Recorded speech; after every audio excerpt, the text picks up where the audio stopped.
आपको एक बात बता दूं, 18 पुराणों में शिव शंकर भगवान की कथा ही एक ऐसी कथा है जो गोपनीय है।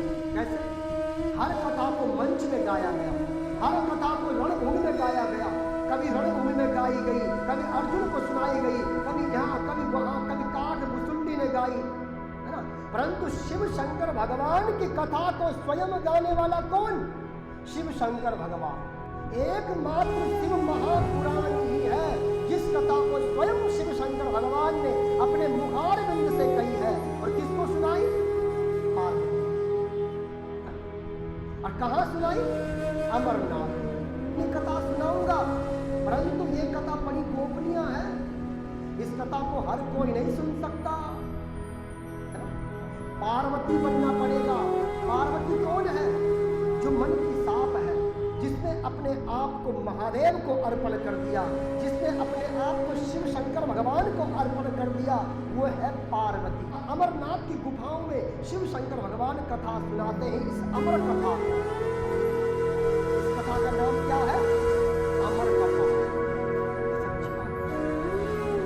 आप 18 पुराण ना सुनो, अगर 18 पुराण में से आपने मात्र एक शिव शंकर भगवान के इस पावन दिव्य ज्योतिर्मय शिव महापुराण का आपने पठन या वादन कर लिया तो आपका जीवन सफल हो गया। जिसको मेरे महादेव चाहता है उसी के कर्ण तक ये कथा पहुंचती है। इसलिए सावधान होकर और प्रेम पूर्वक होकर इस कथा को सुनना है। शिव शंकर की अगर कोई व्याख्या करे, अगर महादेव की कोई व्याख्या करे तो पूरा जन्म ही उसका व्यतीत हो जाएगा। ऐसी इसकी व्याख्या है। कर्म चरण कृतम बाकायजम कर्मजम वह। जिसने अच्छे कर्म किए होंगे, जिसने अच्छे पुण्य किए होंगे, जो सद्मार्ग की राह पर चला होगा, वही महादेव की कथा को सुनता है। इस कथा में पहुंचाने वाला भी मेरे महादेव है और इस कथा से विमुख करने वाला भी महादेव है। ऋषि इस आत्मा को जिसने अपनी आत्मा का मंथन कर लिया, जिसने अपनी आत्मा को निचोड़ कर रख दिया और मात्र उसमें महादेव का वास करा दिया, वही ऋषि है। इसलिए आप सब ऋषि हैं, हम सब ऋषि हैं। क्यों? क्योंकि हमें उस महादेव की कथा सुनने की प्यास है। अगर आप लोगों को प्यास ना होती तो क्या आपकी भी चाहत थी, आपके भी मन में था कि कब श्रावण लगेगा और कब शिव शंकर भगवान की कथा प्रारंभ होगी और कब हम शिव शंकर भगवान की कथा का रसपान करेंगे। इसी को प्यास बोलते हैं और इसी को ऋषि बोलते हैं। यही ऋषि है जो भगवान के भजन करने के लिए, भजन सुनने के लिए, कथा सुनने के लिए व्याकुल हो, वो भक्त है। और जिस स्थान में भक्त बैठ जाता है, जिस स्थान में भक्त का समारोह लग जाता है, वही प्रयागराज बन जाता है। बोलिए शंकर भगवान की जय। जरूरी नहीं है कि तुम प्रयागराज जाकर या हरिद्वार जाकर, गंगा में जाकर, गंगोत्री में जाकर डुबकी लगाओ, वहां कथा सुनो, वहां दान पुण्य करो। जरूरी नहीं। आप किसी भी भक्त का उदाहरण उठाकर देख लो। जिस भक्त ने भी भगवान को प्राप्त किया है, अपने घर पर बैठकर प्राप्त किया है। मीरा ने कृष्ण को कहां पाया? अपने घर में। बुरा देखने में गया, बुरा न मिला कोई, अपने अंदर झांका तो सबसे बुरा मैं।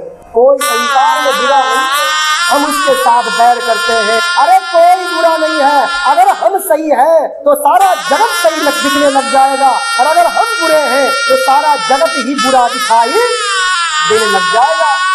इसलिए स्वयं को बदलो। दूसरे के बदलने के चक्कर में तुम अपने आप का समय भी खराब कर दोगे। इसलिए नित्य प्रतिदिन अपने अंदर झांक के देखो।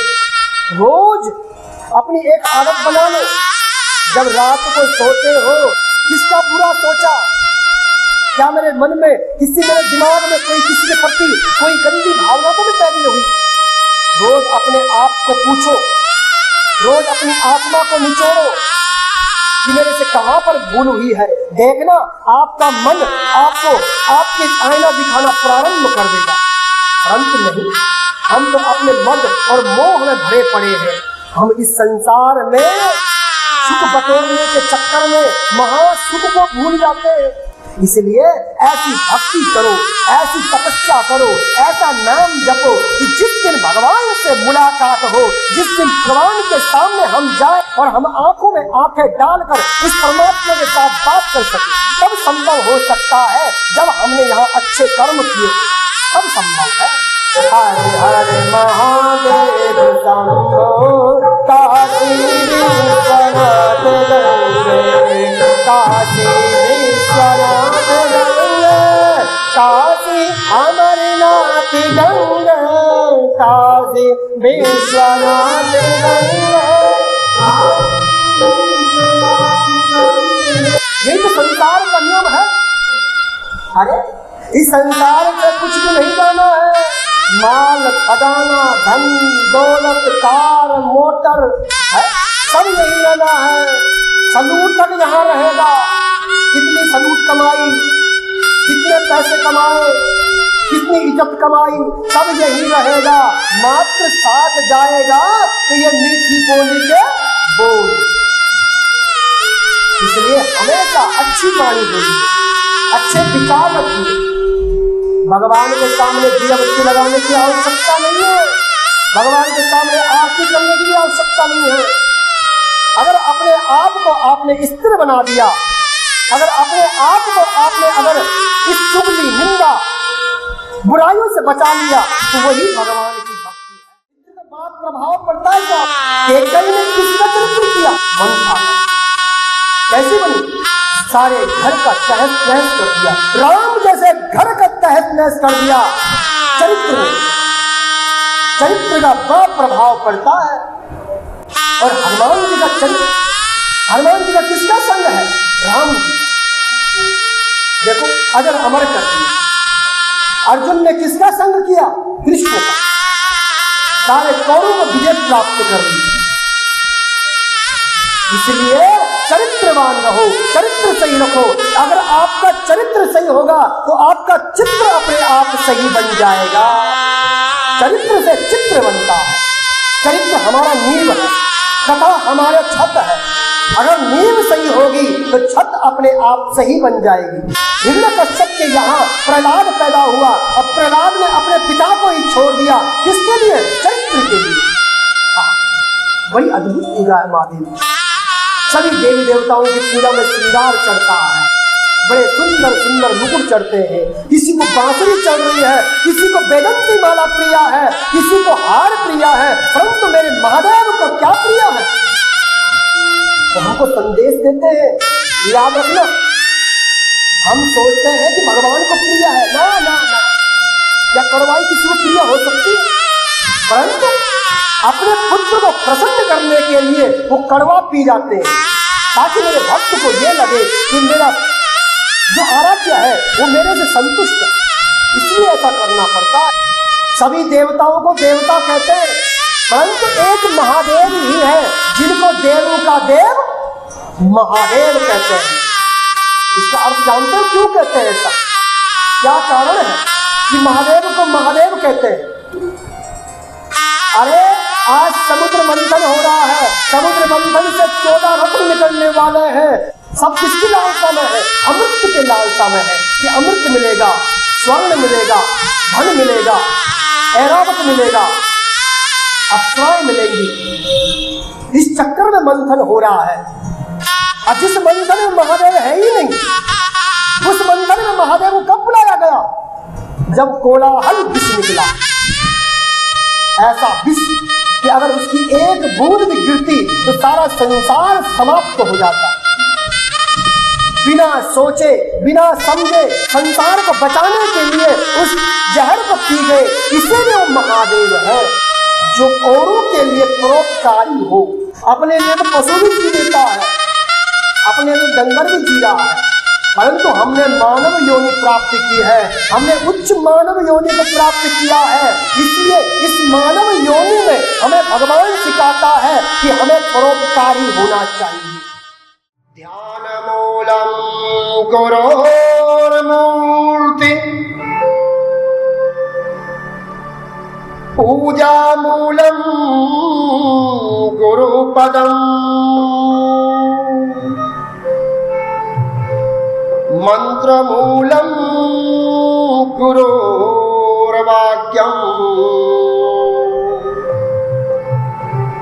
मोक्ष मूलम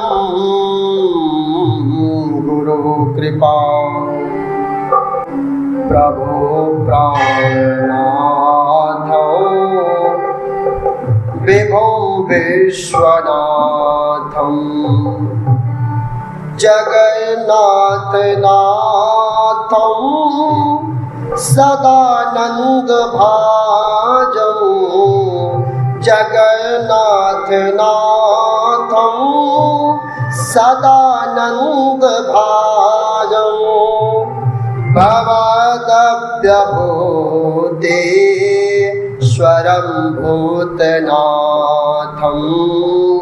भवदव्यभूतेश्वरं भूतनाथं शिवं शंकरं शंभो मीशानमीरे गले रुंडमालं तनो सर्पजालं गले रुंडमालं तनो सर्पजालं महाकाल कालं गणेशादिपालम्। बात प्रभाव पड़ता है साहब। केकई ने किसका चरित्र किया? मंथरा। कैसे बनी? सारे घर का तहस नहस कर दिया। राम जैसे घर का तहस नहस कर दिया। चरित्र में चरित्र का बड़ा प्रभाव पड़ता है। और हनुमान जी का चरित्र, हनुमान जी का किसका संग है? राम जी का।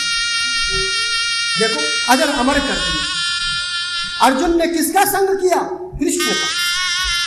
सारे कौरवों को विजय प्राप्त कर ली। इसलिए चरित्रवान रहो, चरित्र सही रखो।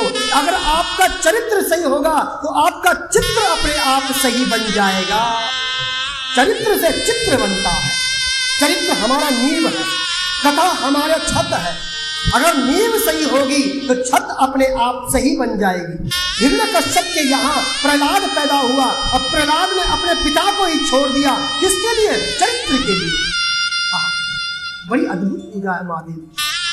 सभी देवी देवताओं की पूजा में श्रृंगार चढ़ता है।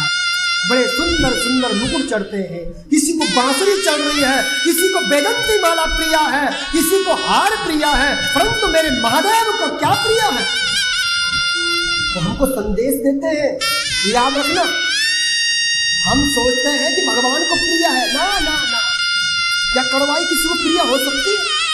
परंतु अपने पुत्र को प्रसन्न करने के लिए वो कड़वा पी जाते हैं, ताकि मेरे भक्त को ये लगे कि मेरा जो आराध्य है वो मेरे से संतुष्ट है।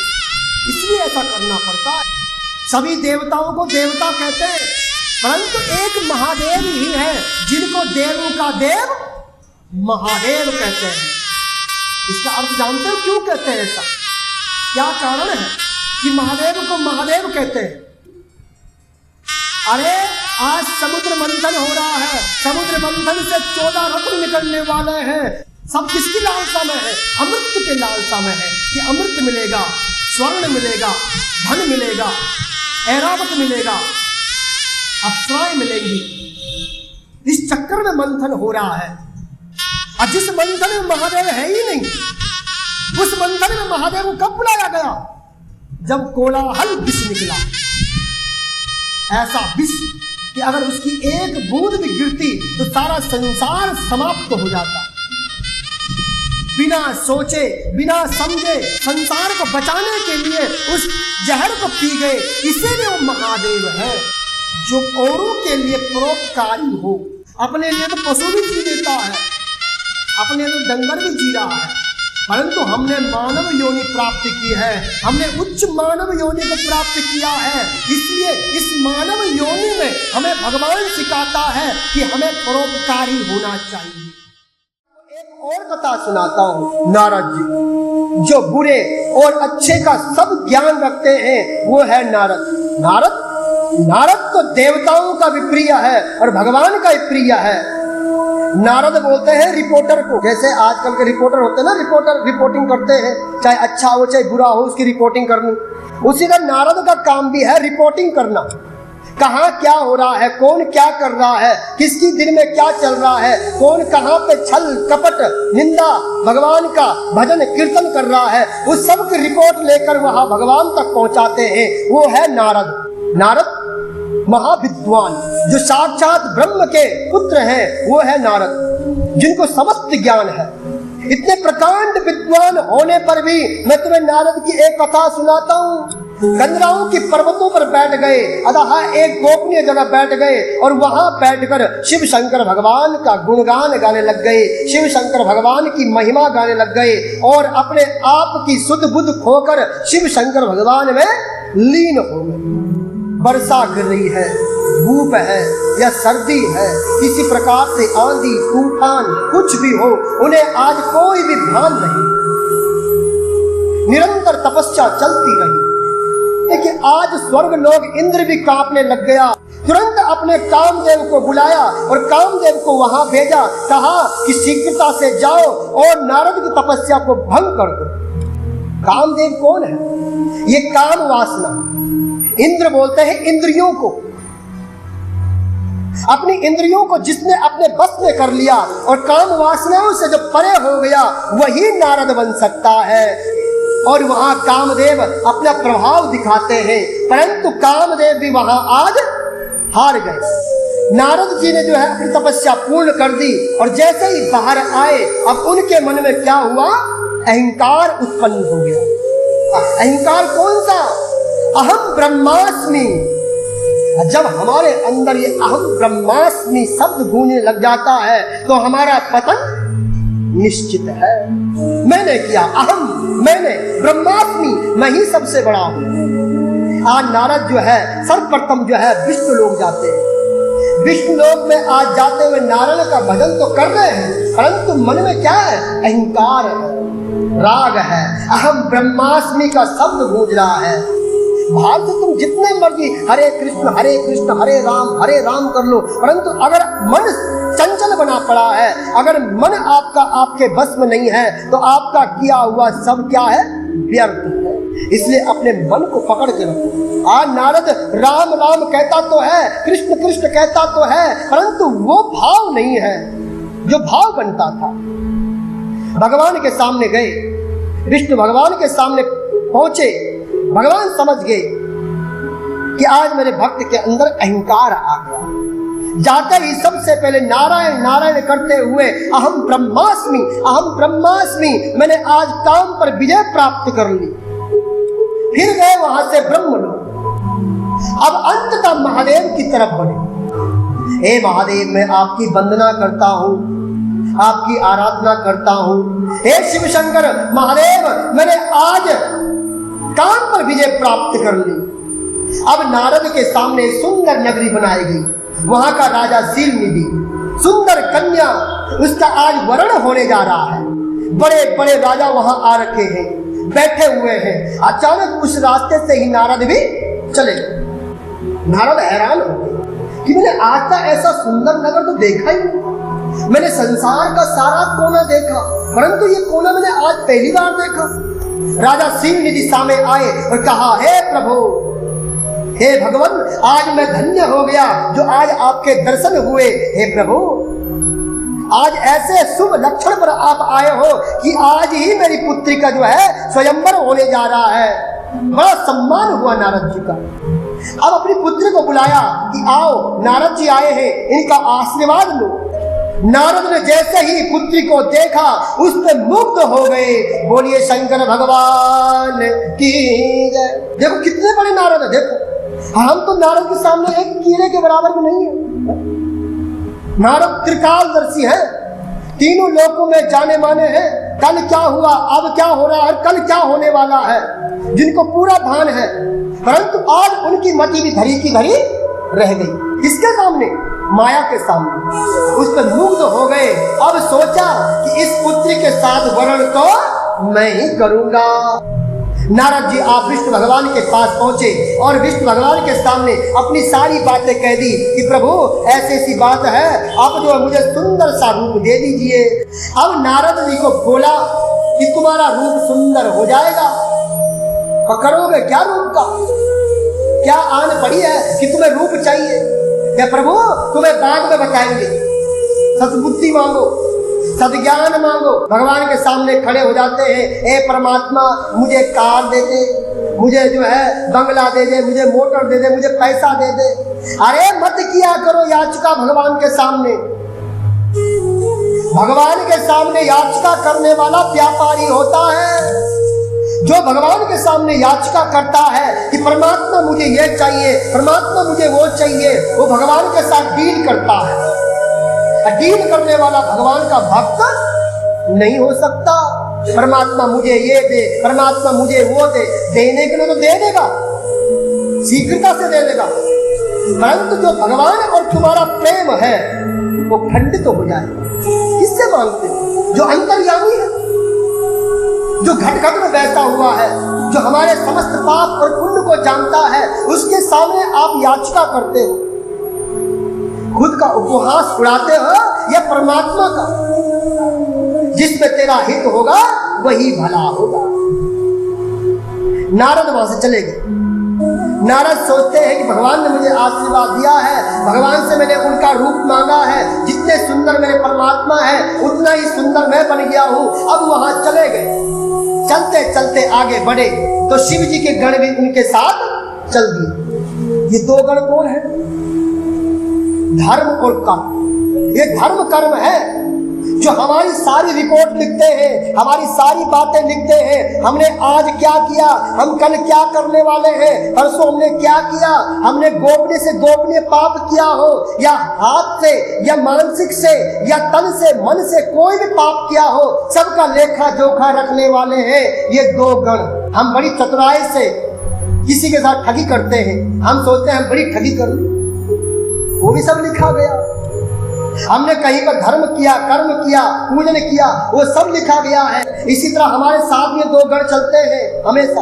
अब शिव निधि के उस सुंदर से महल में प्रवेश किया जहाँ राजाओं की पंक्ति बनी हुई थी वर के लिए, वहां खड़े हो गए। शिव निधि की पुत्री ने अपने हाथ में माला ले ली और सोचा कि जो सुंदर वर होगा उसी को माला डालेंगे। तो आगे बढ़ते बढ़ते जो है नारद जी सामने आए और जैसे ही नारद का चेहरा देखा वो डर गई, कांप गई और कांपते हुए आगे बढ़ गई। और नारद के सामने खड़े कौन? साक्षात नारायण भगवान। बोलिए विष्णु भगवान की। उनको देखते ही नारायण भगवान के गले में जय माला पहना दी। वो जो क्षीर निधि की पुत्री है वही लक्ष्मी है। लक्ष्मी ने ही अपना रूप बदलकर ये सारी माया रची और दोनों वहां से अंतर ध्यान। तो नारद जी वहां विलाप करने लग गए, जोर जोर से रोने लग गए।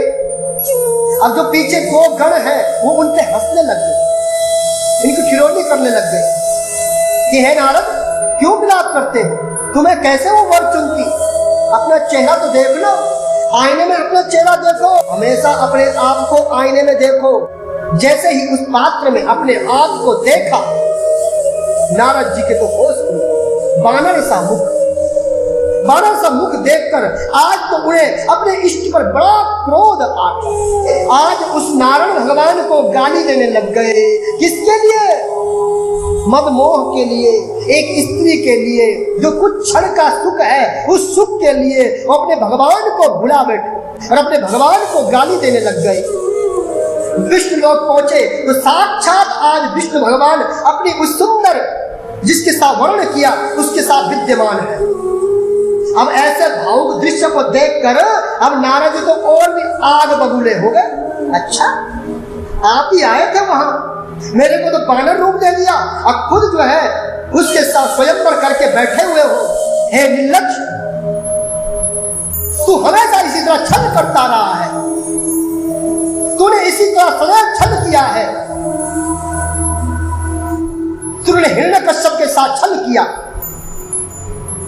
तूने देवताओं के साथ छल किया, तूने दानवों के साथ छल किया, अमृत पान बांटते समय तूने छल किया। तू छलिया है।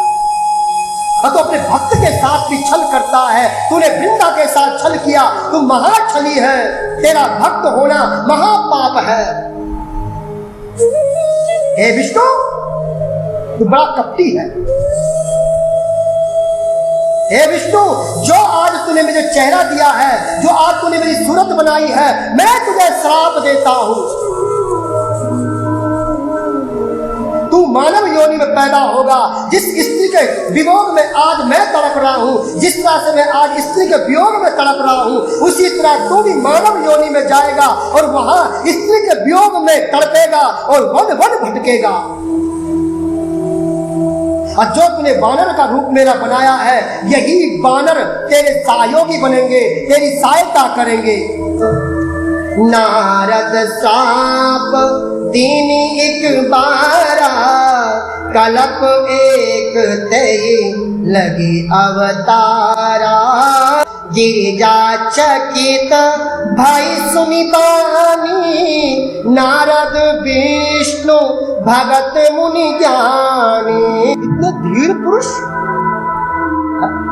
इतने विद्वान, जिनको तीनों लोगों का ज्ञान जिनके अंदर समाया हुआ है, वहां भी माया के चक्कर में पड़ गया है शिव।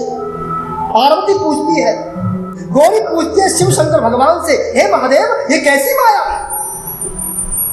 जब मेरा भक्त भटक जाता है, जब मेरा भक्त दुर्मार्ग पर चल जाता है, जब मेरा भक्त मत मोह अहंकार के जाल में फंसने लग जाता है, तो उस जाल को काटने के लिए मुझे ये माया रचनी पड़ती है। शिव शंकर भगवान ने अपनी माया खींच ली। जैसे ही माया खींची, सब कुछ जैसा पहले था वैसा ही हो गया।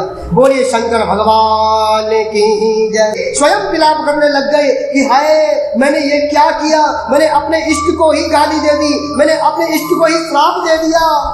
विलाप करने लग गए। हम इंसान भी ऐसे ही हैं। जब बोलते हैं, जब क्रोध होते हैं, जब गुस्से में होते हैं, तो उस समय ये नहीं सोचते हैं कि सामने वाले को अच्छा लगेगा या बुरा लगेगा, इसका परिणाम क्या होगा, अच्छा होगा या बुरा होगा। हमारा जो सबसे बड़ा शत्रु है वो क्या माना गया है?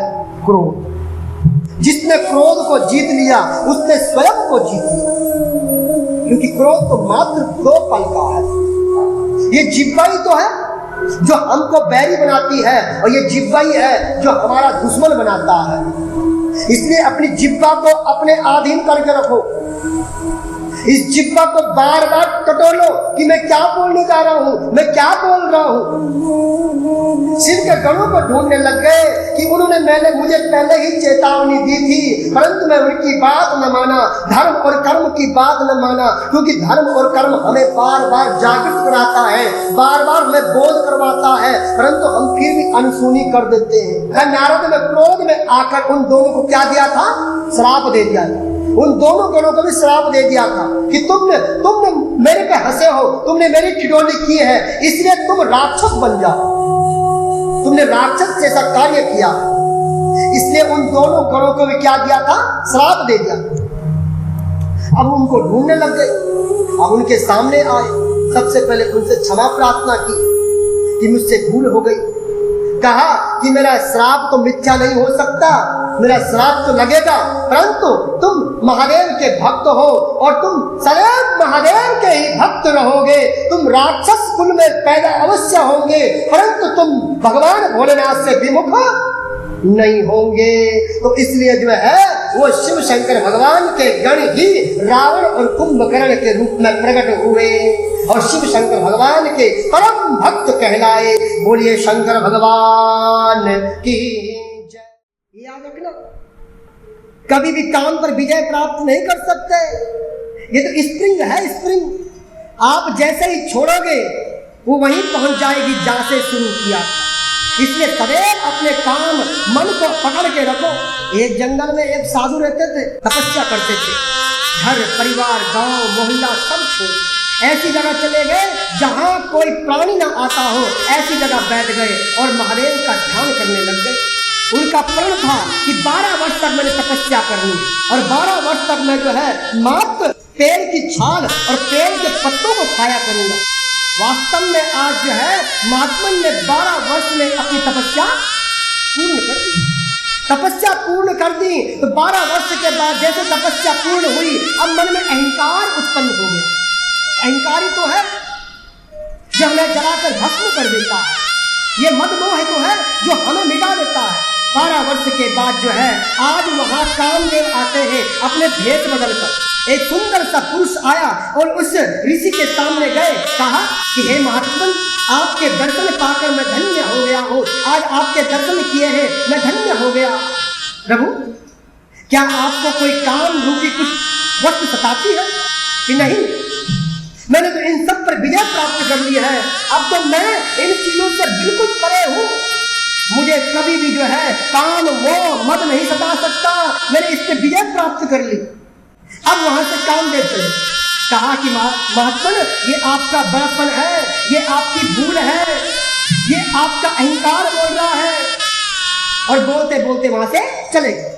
कुछ समय बाद क्या हुआ कि कामदेव ने अपनी चाल से अपनी पत्नी रति को बुलाया और सुंदर कन्या बनकर वो जो है उसी जंगल में फिरने लग गए। पेड़ की छाल उतार कर खाते थे, सुंदर सुंदर पकवान लगे हुए। अब ऋषि का मोह उस पर लग गया। एक पेड़ से निकाला, दूसरे पेड़ से निकाला, खाते खाते वो क्या हो गए, हष्ट पुष्ट हो गए। अब हष्ट पुष्ट हुए तो अब जो उनके अंदर आलसीपन उत्पन्न हो गया। अब जब आलसीपन उत्पन्न हो गया तो मन में अब मद मोह भी उत्पन्न हो गया। उनके मन में यह था कि जो हलवा पेड़ पर लगा हुआ है ये भी तप से लग रहा है, ये पेड़ भी जो है मुझे नतमस्तक कर रहे हैं, ये पेड़ भी जो है मुझे प्रणाम कर रहे हैं, ये पेड़ मुझसे डरते हैं, इसलिए पेड़ मुझे छाल की जगह क्या देते हैं, हलवा देते हैं। अहंकार। एक दिन उसने देखा कि एक सुंदर सी स्त्री हाथ में कटोरा लिए पेड़ पर जो हलवा लगा रही है। ऋषि तुरंत उसको बुलाते हैं, ये क्या कर रही है? वो स्त्री कहती है कि महात्मन, मैं चाहती तो ये कटोरा आपको सीधे दे सकती थी, परंतु मैं आपके पेट से डरती हूँ, कहीं हो ना हो कि मैं आपके सम्मुख जाऊं और आप मुझे भस्म कर दें, इसलिए मैं आपके सामने नहीं आती। उसके इतने सुंदर चेहरे को देखकर उस पर मुग्ध हो गया। तुम इतने सुंदर पकवान बनाती हो, ये सीधे तुम मेरे पास लाया करो। जब भी तुम पकवान बनाओगे तो मेरे पास लेके आना। अब महात्मा के लिए पकवान बनाकर ले जाती, रोज हलवा खिलाती, पूरी खिलाती, अनेक पकवान बनाकर खिलाने लग गई। महात्मा अपने तपस्या को भूल गया, अपने भजन को भूल गया, अपने कीर्तन को भूल गया। अब किस पे रहता है? बार बार उस स्त्री का चिंतन करता है, उसके रूप का चिंतन करता है, उस रूप को बार बार अपने आंखों में देखता है। अगर वो 2 पल में लेट आ जाए तो तड़पने लग जाता है। ये है माया। एक दिन से सोचा कि जो रोज वो आती है जाती है, मैं तड़पता रहता हूँ, क्यों ना आज इसके सामने प्रस्ताव रखा जाए। आज महात्मा ने प्रस्ताव रख दिया, मैं आपसे विवाह करना चाहता हूँ, क्या आप मुझसे विवाह करोगी? हाँ, करूंगी तो अवश्य, परंतु मेरी माँ ने एक शर्त रखी हुई है कि मैं तेरा विवाह उससे करूंगा जो तुझे अपनी पीठ पर चढ़ाकर मेरे तक पहुंचाएगा और अपने मुंह काला करके, देखो कितनी विचित्र माया है, जो सारे संसार से बैरक्त है, सारे संसार को छोड़ दिया था, आज एक स्त्री के चित्र पर मर गया। कहा ठीक, ये क्या ये काम हम रात को कर सकते हैं जब कोई ना देखे?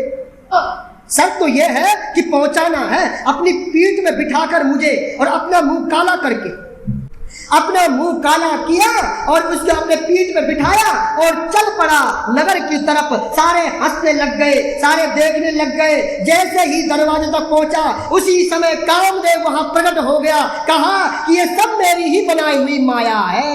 आज संत चकित रह गया और सारा अहंकार टूटकर समाप्त हो।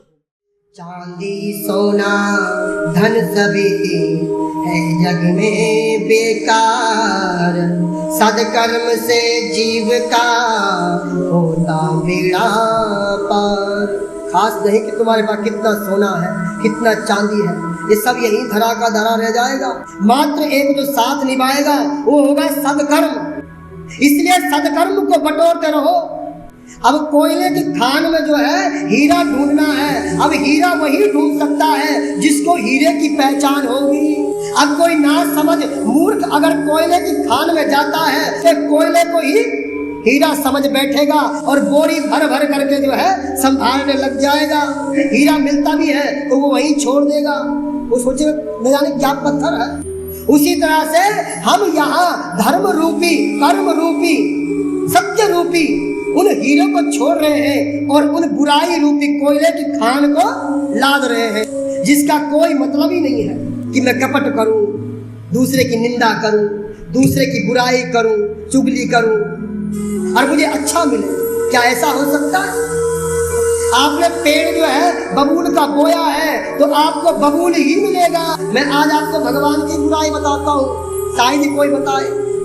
आज हम बताते हैं भगवान की बुराई क्या है। भगवान, सत्य कहूं तो भगवान हमें कुछ भी नहीं देता, कुछ भी नहीं। कूटी कोड़ी भी भगवान हमें नहीं देता है। हमें देता है तो हमारा कर्म हमें देता है। उदाहरण के तौर पे अगर आपके बैंक में पैसा होगा और अगर बैंक में पैसा निकालने जाते हो तो बैंक से पैसे तभी मिलेगा जब आपके बैंक में पैसा होगा। उसी तरह से उस भगवान रूपी बैंक में आपकी धन रूपी अतः कर्म होना चाहिए, सदकर्म होना चाहिए जो आपको ब्याज सहित वापस मिलता है। नहीं तो ये छोड़ दो कि भगवान तुम्हें कुछ देता है। सारे दिन भर एक की चुगली, दूसरे की चुगली, इसकी निंदा, उसकी निंदा, और शाम को एक धूपबत्ती घुमाई, ज्योतबत्ती घुमाई, कहा कि भगवान प्रसन्न हो जाएगा। ऐसा होने वाला नहीं। अच्छे कर्म करो। मैं आपको सत्य बता रहा हूँ, भगवान के सामने आपको मांगने की आवश्यकता ही नहीं पड़ी। कर्म का बड़ा प्रभाव पड़ता है, आशीर्वाद का बड़ा प्रभाव पड़ता है, दान पुण्य का बड़ा प्रभाव पड़ता है। इसलिए इसको सदैव अपने जीवन में करते रहो। जो सच्चा साथी है, ये संसार एक पेड़ की तरह बताया गया है और इस पेड़ में बैठे हुए हम पंछी हैं जो आज रात का बसेरा करने आए हैं। सवेरे होते ही फिर उड़ जाना है। उसी तरह से आज रात्रि में जो इस पर पंछी बैठे हुए हैं, उसी को हम माँ, बाप, भाई, बहन अपना मान चुके हैं, जबकि कुछ पल के लिए है। सवेरे होते ही, भोर होते ही उड़ जाना है। इसलिए इस संसार रूपी पेड़ में बैठे हुए अपनों से रिश्ता बनाओ, परंतु उनके अंदर मत जाओ। हाय मेरा, हाय मेरा, हाय मेरा। कहते हैं कि जितना प्रेम हमें इन मतलबी चीजों से है, अगर उतना प्रेम हमें कुछ पल के लिए परमात्मा से हो जाए तो भगवान के साक्षात्कार होने लग जाएंगे। अब देखो, दक्ष ने क्या मांगा? पुत्री। पुत्र भाग्य लेके आता है और पुत्री बड़ भाग्य लेके आती है। भाग्य का अर्थ होता है अपने लिए। पुत्र हमेशा अपने लिए लेके आता है और पुत्री अपनों के भाग्य लेके आती है। तो जागता प्रमाण हमने भी देखा है। पहले तो कथाओं में सुना था, संतों के मुखों से सुना था, फिर अपने पर भी आजमा के देखा कि वास्तव में है ना, तो पुत्रियां वास्तव में बड़े भाग्यशाली होती है, बड़ी भाग्यशाली। वो घर, वो परिवार, वो माता पिता बड़े भाग्यशाली है जिसके घर में पुत्री जन्म लेती है। शिव मेरे सपनों में आने लगे, शिव मेरे सपनों में आने लगे, डम डम डम डमरू बजाने लगे, डम डम डम डमरू बजाने लगे। शिव मेरे सपनों